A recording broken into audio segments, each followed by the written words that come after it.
Alléluia. Maintenant, nous allons pouvoir adorer le Seigneur par ces cantiques. Par ces cantiques et ensemble, nous allons écouter la parole de Dieu. Béni.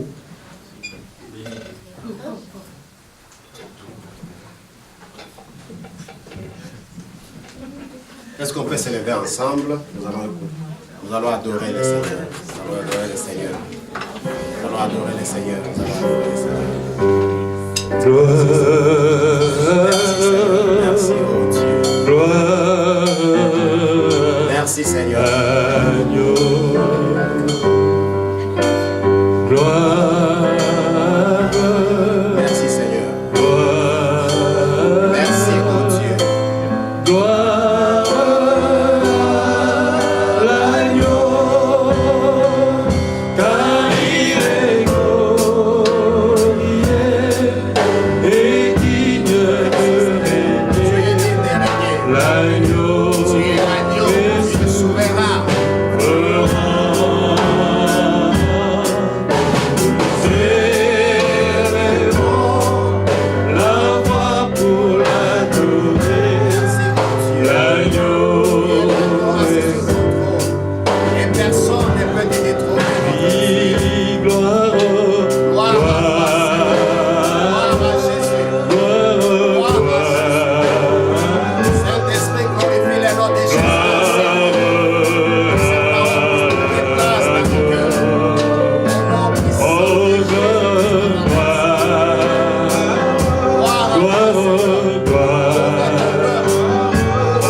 Purifie-nous, Seigneur.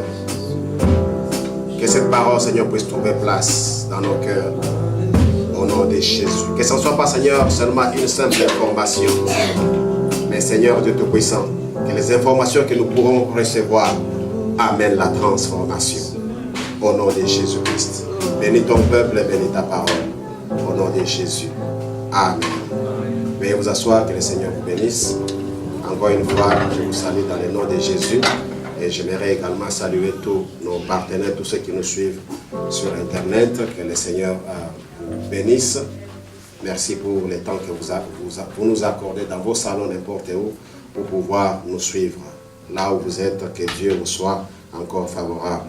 Ce matin, frères et sœurs, nous allons partager un thème que nous avons pris selon la circonstance. Et le thème de ce matin est intitulé « Fixe tes regards sur les prix ». Fixe tes regards sur les prix. Je crois que chacun de nous connaît ce que c'est un prix, même des simples manières. Quand nous entrons dans un magasin, nous regardons les articles, nous apprécions leur beauté. Mais la chose que nous faisons encore, malgré qu'on apprécie la beauté de l'article, nous cherchons à regarder les prix. Alléluia. Voir si nous sommes à mesure, ou bien nous serons à mesure de pouvoir payer cela. Le texte qui nous conduit aujourd'hui comme notre texte principal, nous sommes dans 1 Corinthiens chapitre 9, verset 24, que nous allons tous lire. 1 Corinthiens.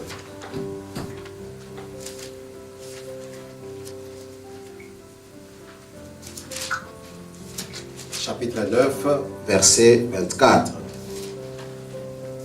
Si vous avez trouvé, dites gloire au Seigneur.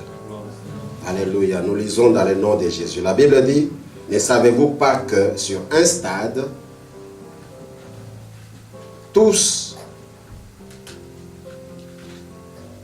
sur un stade, tous les concurrents courent pour gagner. Et cependant, un seul remporte les prix. Courez comme lui de manière à gagner. Alléluia. De tous les concurrents dans un stade, tous courent et avec un seul objectif, gagner les prix. Mais l'attention est plus sur la personne qui remporte les prix.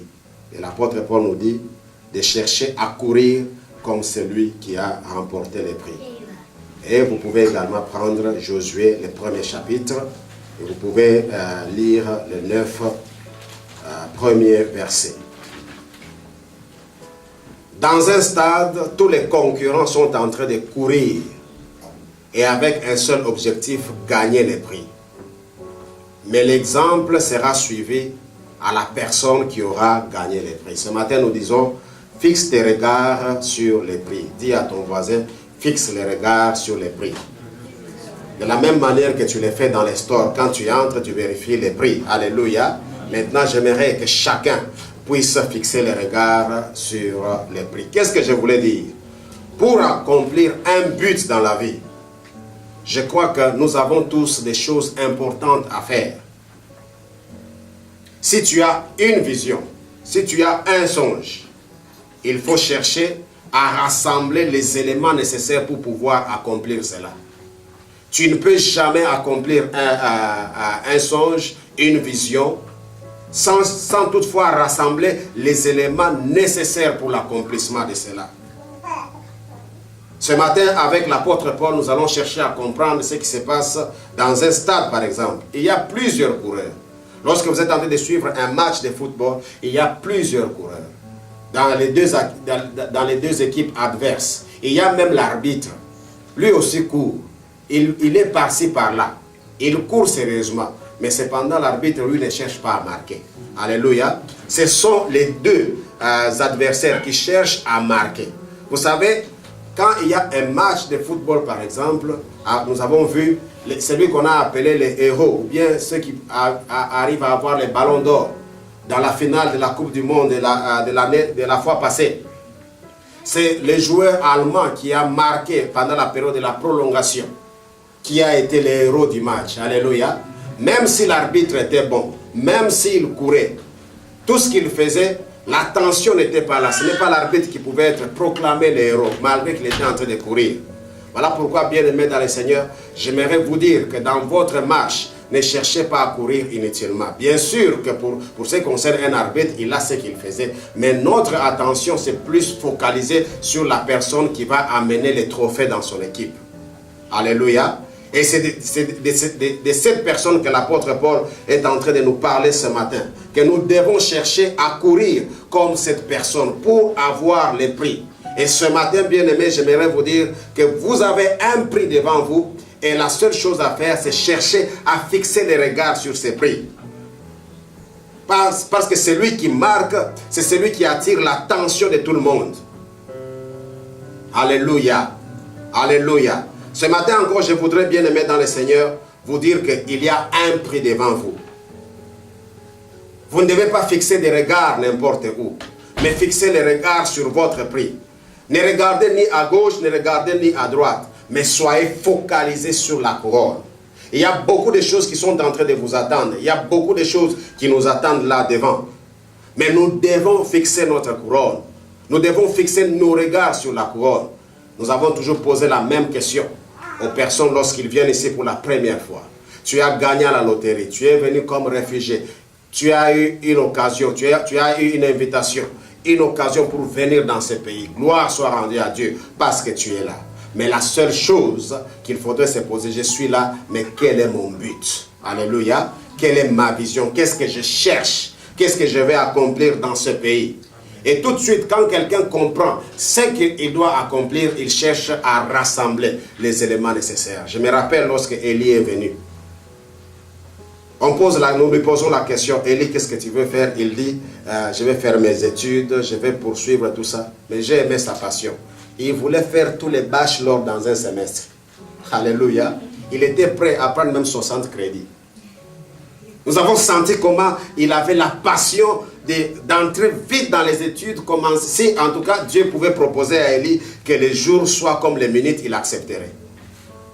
Pourvu qu'il puisse avoir l'occasion de terminer ses études. Mais gloire soit rendue à Dieu parce qu'il a commencé à rassembler les éléments nécessaires. Et aujourd'hui, nous sommes en train de les voir progresser. Que le nom du Seigneur soit glorifié.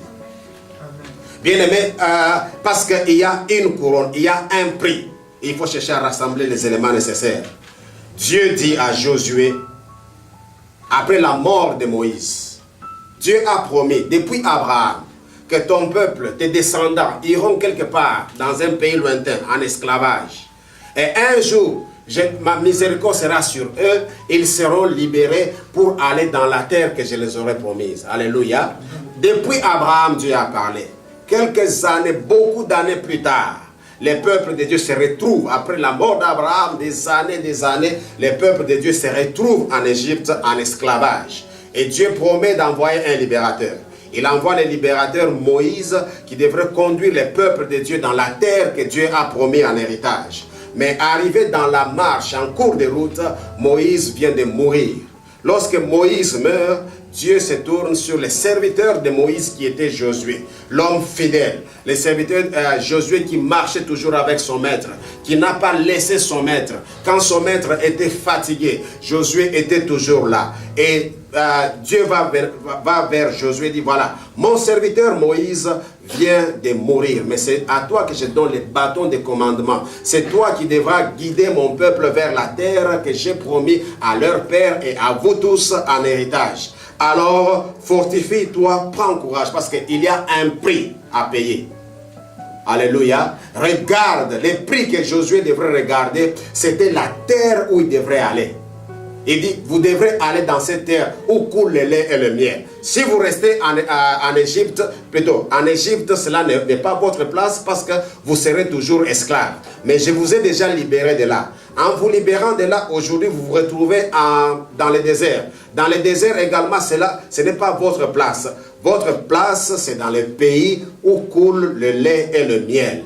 Mais pour y arriver, vous aurez des problèmes. Maintenant que mon serviteur Moïse vient de mourir, j'ai ma main sur toi, mes regards sont sur toi. Josué, fortifie-toi et aie bon courage. Alléluia.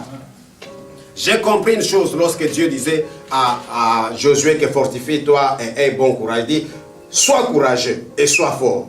Pourquoi? Parce que dans la vie, il y aura des moments où tu seras affaibli. Dans la vie, il y aura des moments où tu seras découragé. Tu seras affaibli par la maladie. Tu seras découragé par la mort de quelqu'un. Tu seras affaibli par les amis. Tu seras découragé même par les mêmes amis.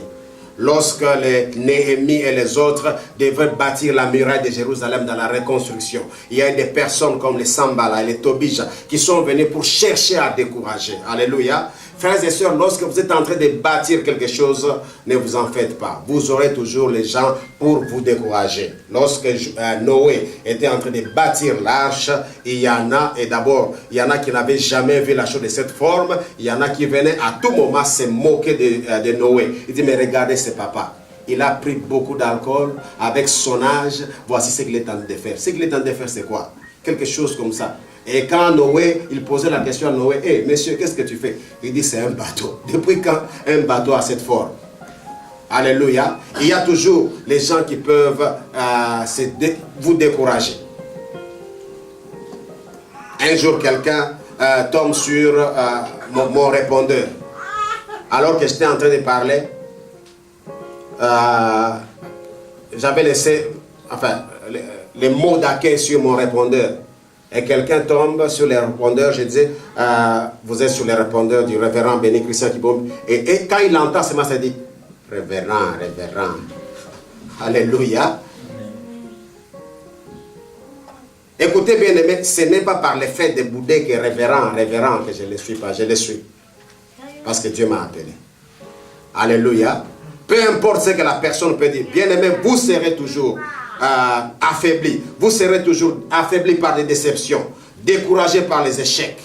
Après avoir échoué, souvent il est difficile de se relever. Mais ce matin, bien aimé, je vais vous dire, relevez-vous. Car il y a un prix à payer. Un joueur dans un terrain de football, lorsqu'il joue, quand bien même il est taclé, il peut tomber. Mais il ne va pas tout à l'heure abandonner, il dit non, comme je vais tomber, je ne joue plus, comme il remplace.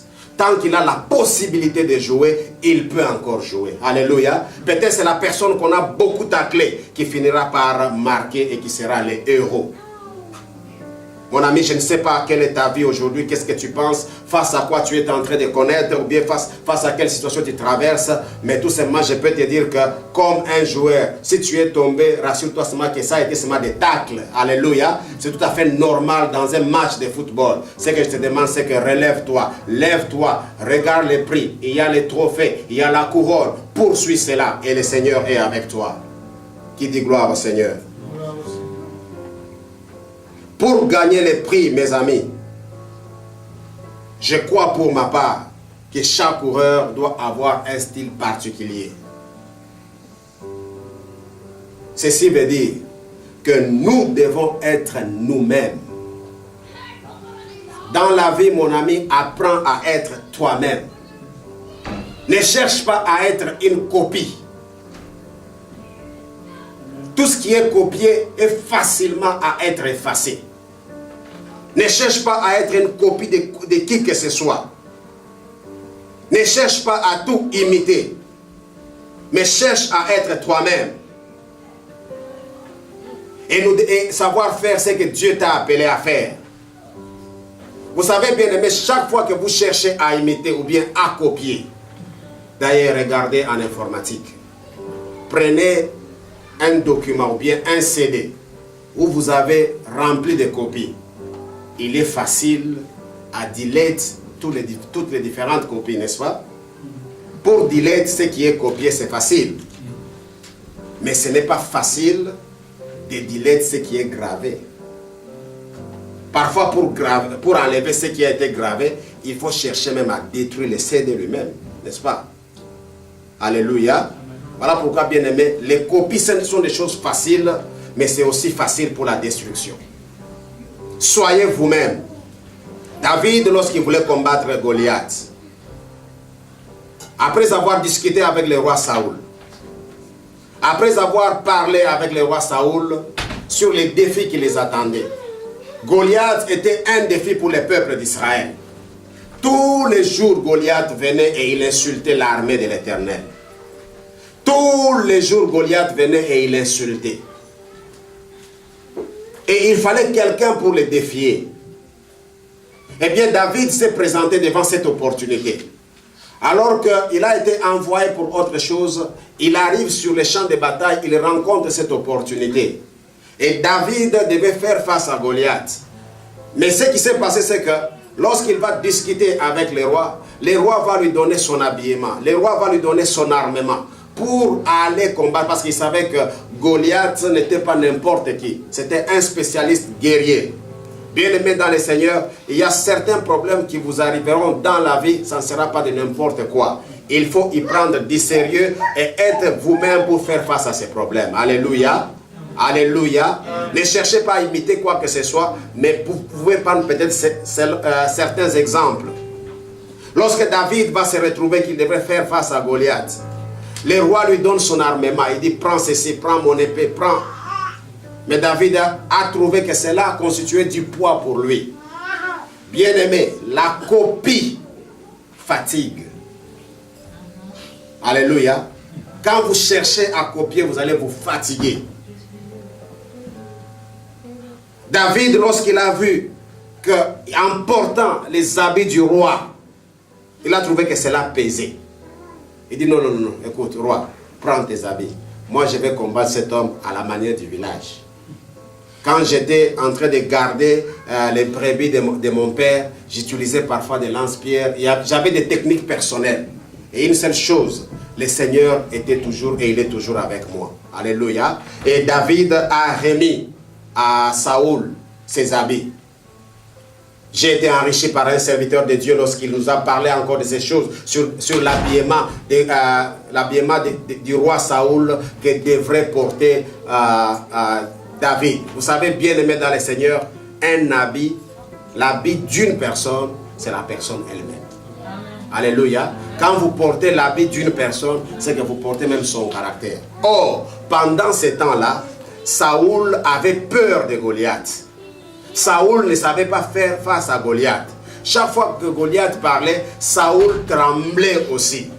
Alors David a compris que je dois être moi, je dois avoir mes armes, je dois être personnel. Je ne peux pas porter les habits d'un peureux. Je ne peux pas porter l'armement d'un peureux pour aller faire face à Goliath. Je dois être moi-même pour pouvoir combattre Goliath. Alléluia. Et ainsi David n'a pas porté les armes de Goliath, il est allé lui-même. Il a été lui pour faire face à Goliath. Dis à ton voisin, sois toi-même. Sois toi-même. Sois toi.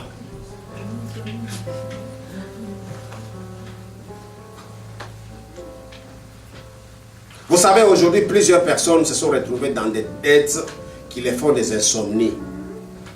Pourquoi quand il arrive, il dit non, non, regardez, je suis arrivé, j'ai trouvé papa lui avec une grosse maison, une grande maison. Et d'ailleurs, papa lui a dit, il a déjà acheté cette maison.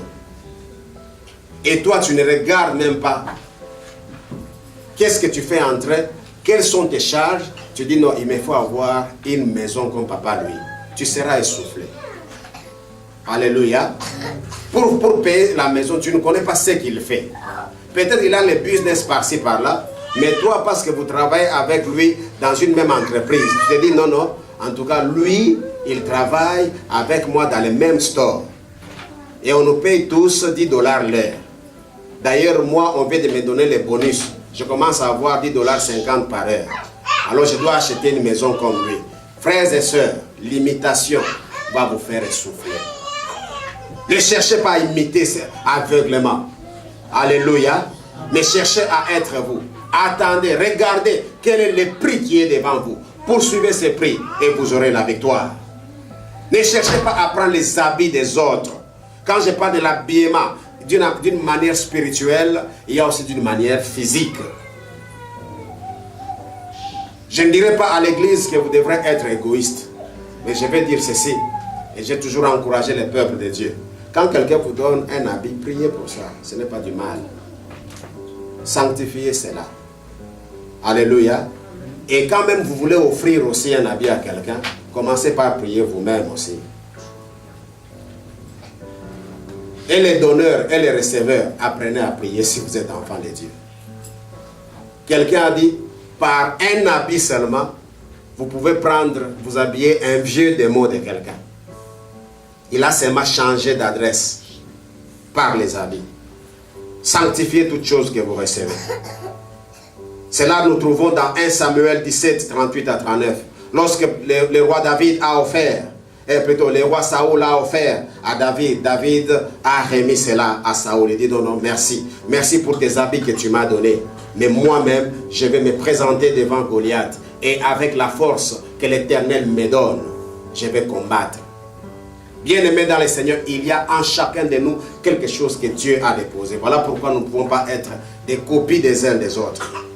Pour réaliser nos buts, nos visions, nous devons suivre la direction de Dieu. Et non pas seulement ce que les hommes disent. Les hommes viendront toujours avec leurs théories. Quelqu'un vous dira que moi pour faire, quelqu'un peut vous amener les méthodes du village. Pour dire que non, écoutez, pour faire les champs dans cette brousse, il faut d'abord commencer par brûler. Ça c'est purement africain dans certains milieux. Et dans des milieux comme celui-ci, si tu cherches d'abord à brûler par la route, tu auras des problèmes. Parce qu'on va dire que tu es en train de polluer l'environnement. Alléluia. Voilà pourquoi ne cherchez pas toujours à faire ce que les autres disent, mais suivez la direction de Dieu, la direction divine. Pour réaliser vos buts, pour réaliser tout ce que vous avez besoin de cette direction. Il est possible de recevoir l'aide des autres, mais ne sois pas une copie de l'autre. C'est tout à fait normal que quelqu'un vienne te donner une instruction. Confie-toi à la personne qui est venue même avant toi. Il te dira que, écoute, pour émerger dans ce pays, je t'encourage à faire ceci, je t'encourage à faire cela. C'est bien de recevoir de l'aide, mais ce que je refuse, c'est que nous soyons des copies. Alléluia. C'est bien de recevoir des conseils, mais je refuse que nous soyons des copies. Parce que Dieu nous a créés chacun particulièrement. Dieu nous a créés chacun à son image selon sa ressemblance. Dieu nous a créés tous de manière particulière. Voilà pourquoi Dieu ne nous conduit pas tous dans la même direction. Dieu ne nous conduit pas à être tous des prédicateurs.